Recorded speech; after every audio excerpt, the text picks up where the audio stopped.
んにちは。こんにちは。今日はですね、花を飾るスキルがなくても4つのコツで印象アップというタイトルでお送りしたいと思っています。もう今日はですね、私は本当に視聴者の立場ですごく楽しみにしてるんですけれども、東京にいる姉の春子は、これまで長い間いろんな華やかなパーティーのテーブルセッティングをしてきた人で、その一部として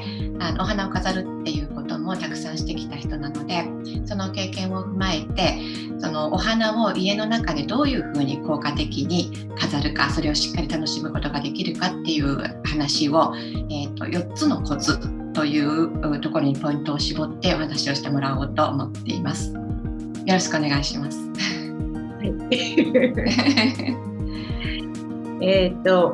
せっかく買ってきたお花とか、自分で育てたお花もあるかもしれないし、もしかしたらいただいた、お花っていうのをね、できればしっかりめでたいし、それから効果的に飾るっていうようなことを考えたときに4つのコツっていうのを私は考えています。で、先にその、4つのコツが何かっていうのをお話ししちゃうとね、1つ目は、お家の中で花を飾れる場所をまず探してみようっていうことね。どこでもいいっていうわけではなくって、ごちゃごちゃってしてる中で花を無理やり飾ったとしてもあんまりめでないうちに枯れちゃったりとかするでしょ。ちょっとそれはかわいそうかなと思ったりするのでね、お花が飾れる場所をまず探してみようっていうことです。次はその場所が決まったら、そこにその適した、ボリューム感っていうのを使っていく。3番目はそこに合う、花器。花器もね、ちょっといいものを選ぶと断然見栄えが変わってくると思うんだけど、その花器の話。それから4番目は、そこの場所にどんなお花を飾りたいか、どんなグリーンを飾りたいかっていうようなことをしっかりと考えていくかなと思います。はい。みちゃんはお家の中でどこにお花を飾るとかって決めてる？もともとは玄関とか、それからうちリビングにストーブがあるでしょ。ストーブというか暖炉というかで、上が多かったかな。でも最近このビデオの準備をしていろいろ話を聞いてて、でやっぱりせっかくなら、玄関ってなかなかねすごくたくさん見る場所じゃないから、一回家の中に入っちゃうと、そのストーブの上はいいかなと思っていて、あとはその最近発見したちょっとここいいかもって思ってるのは、うち割とキッチンカウンターが大きいので、そのキッチンカウンターの上、それから、洗面所かな。花がより素敵に見える場所を探しましょうっていうことなんだけれども、条件としてはね、一つはその花以外にあんまり見るものがない場所に花を飾った方がいい。もう一つは逆にちょっとほっとくと乱雑になりがちなところにあえて花を生けちゃう。花生けちゃったらどうしても周りきれいにしたくなりますよね。2つの場所があ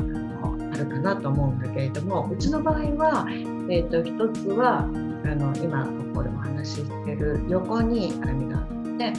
その鏡の前、それからもう一つは玄関入ってすぐのところなんだけれども、低い丸テーブルの上、それからもう一つは、洗面所、それからもう一つはお手洗い、そんな感じになっているんです。今日はその4つの場所を重点的に検証していきたいと思っています。最初にお話しするのはダイニング横の鏡前のスペース。グリーンを飾ってボリュームについて考えてみましょう。今日は陣長毛を切ってきたのですけれども、花器に使っているものは厚手のガラスで、直径が約20センチ、高さが22センチです。鏡効果でいろいろなものが映り込んでいるので分かりにくいとは思うのですが、近くで見ると良さそうに思いますが、少し離れてみるとちょっと寂しく見えます。もう一つ、一回り小さな花器を増やして少しボリュームアップしてみました。こちらの方がこのチェストや鏡の重量感とよくバランスが取れているように思います。こちらは剪定したオリーブの枝を飾ってみました。この場所に飾るなら思い切った高さを作った方が場が締まります。このようにいろいろ試してみて、場所に合ったボリューム感をつかんでみると良いと思います。この写真は家で楽しむ簡単カクテルの時のものですけれども、木蓮ですね。2枝しかないし、高さもそうないので、単品で飾るとこの場所には寂しいですが、お酒やフルーツなどと一緒にして一つの塊として飾っています。大きく生けることの多いこの場所には、シーズンを問わずこれらの器を使うことが多いです。ボリュームを作るには枝物や実物が多くなりますが、長く楽しめる季節の枝物は好みでもあります。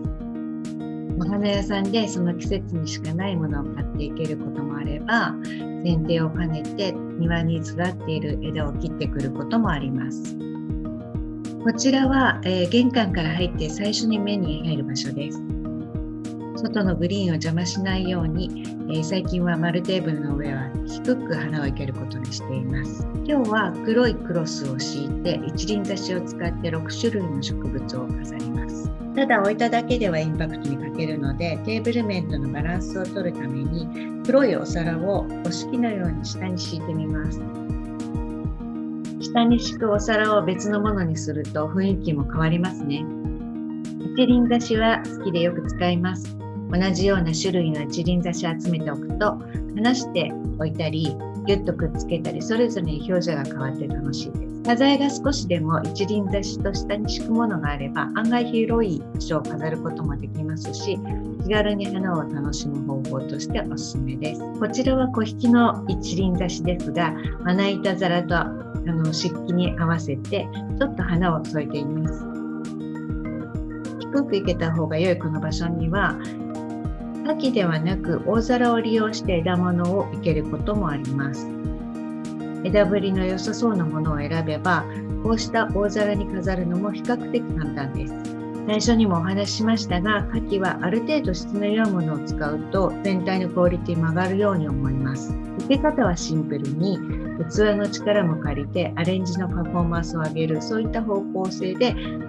えると良いと思います。洗面所は狭い場所だからどうしても洗濯物とかドライヤーとかハンガーとか乱雑になる場所でどうにかしたいと思っていました。ボリューム感としては、この場所は他に見るべき絵や飾り物も特にないので、どちらかというと少し大きめに生けています。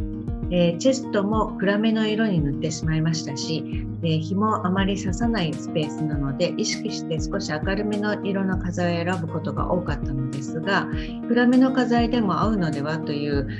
花屋さんのアドバイスを聞いてクリスマスローズを生けてみました。これはこれで薄日の中でとても雰囲気があり映えました。ここも絵など他に見るべきものを飾っていないのでよく花を飾ります。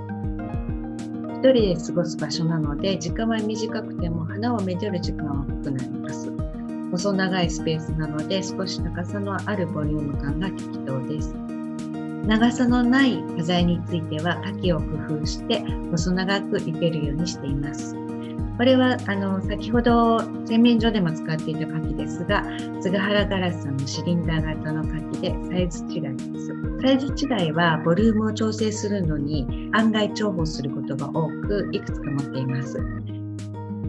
薄いグレーの色付きのガラス花器もよく使います。いかがでしたでしょうか。美しく生けるための技術も必要とは思いますが、今日お話しした飾る場所を探す、ボリューム感をつかむ、適した花器を探す、適した花材を探す4つのことは、まずはアレンジメントの技術がなくてもできることです。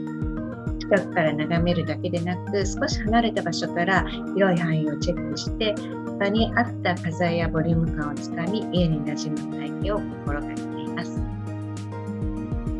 最後に私が大好きな本を2冊ご紹介しますね。お花の本なんですけれども、1冊目はこれは、谷さんの本。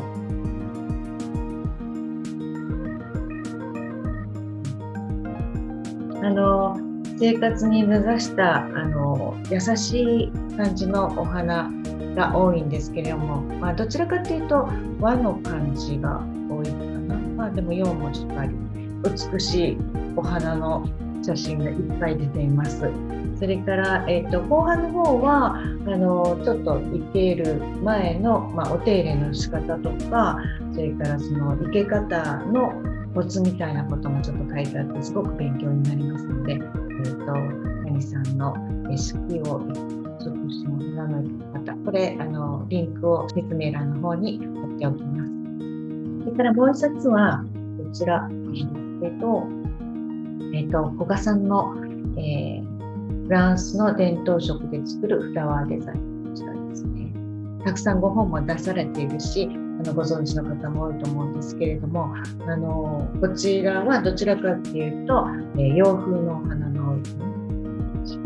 なんかもう見てるだけでうっとりっていう感じなんですけれども、たまたまうちの近くに古賀さんのお店、フルルドショコラさんっていうのもありますけれども、もうディスプレイを見るだけでもすごく心をときめくお店です。お店の情報も説明欄の方に書かせていただきますので、よかったらご覧ください。はるちゃんお疲れ様でした。面白かったです。なんかすごい具体的にその自分が何をするべきかっていうのが分かった気がする。今まではね、私は例えばお花屋さんですごい可愛いお花を見かけて、これいいな、これ好きと思って買うわけよ。でそこから全てが始まるんだけど、はるちゃんが今回教えてくれたみたいに飾る場所を先に決めておく。でそこにふさわしい柿みたいなのもある程度もう決まっていたら、もうそのイメージが頭にあってそのお花とか枝物を見るっていうのはもうそれだけでだいぶ違うと思うのね、きっと出来上がりが。まずその場所を決めちゃうっていうのが全然思いつかなかったから、そういう考え方がすごいちょっと目から鱗でした。今日はご視聴ありがとうございました。ありがとうございました。次回なんですけれども、ワンプレートビューティーランチ5日間というタイトルでお送りしたいと思っています。で私たち丁寧な暮らしをしたいというふうに思っているので、食べるものもランチもできるなら体によくってちょっと考えて用意したものを食べたいなと思っているので、5日間のランチそれぞれ2人の用意したものをご覧いただきたいと思っているんですけれども、その中で、こだわりの食材とか調味料なんかもちょっとご紹介をしたいと思っています。約2週間後の配信を予定しています。どうぞよろしくお願いいたします。